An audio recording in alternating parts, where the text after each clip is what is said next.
Hello students, ఈ రెండు సెంటెన్స్లని observe చేయండి.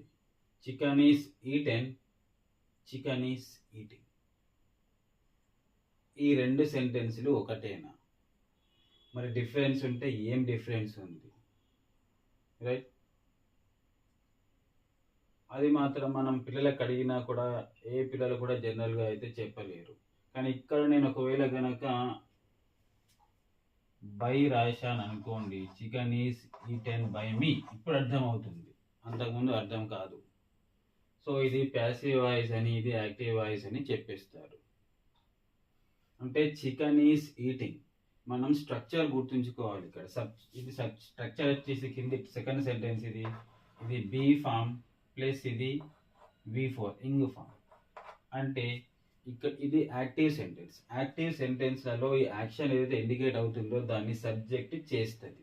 యాక్చువల్గా చికెన్ అంటే కోడి పిల్లను మనము కోడిని చికెన్ అని అంటాము. కానీ జనరల్గా అయితే మనం వాడుకలో మనం చికెన్ తిన్నామని అంటాం, అంతే, చికెన్ తిన్నాం అలా ఇక్కడ యూస్ చేయొచ్చు. చికెన్ ఈస్ ఈటెన్ బై మీ.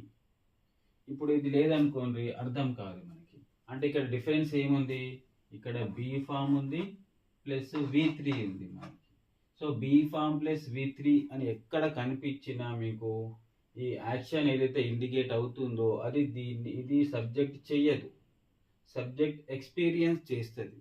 అంటే చికెన్ తినబడింది అని మీనింగ్ ఇక్కడ. చికెన్ ఈస్ ఈటింగ్, చికెన్ తినబడును, తినబడింది కాదు, తినబడును.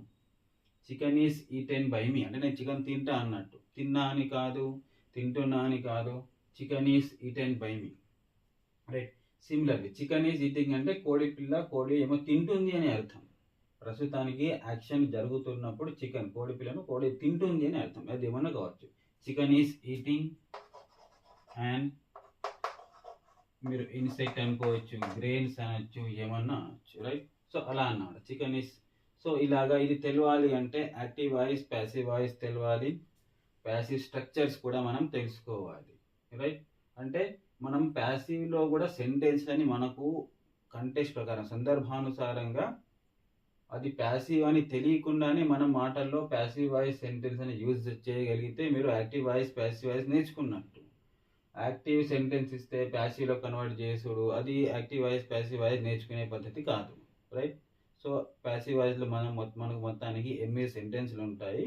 ఆ 8 సెంటెన్స్లని మనం నేర్చుకోవాలి. So thanks for watching. Let's continue passive voice in the next video.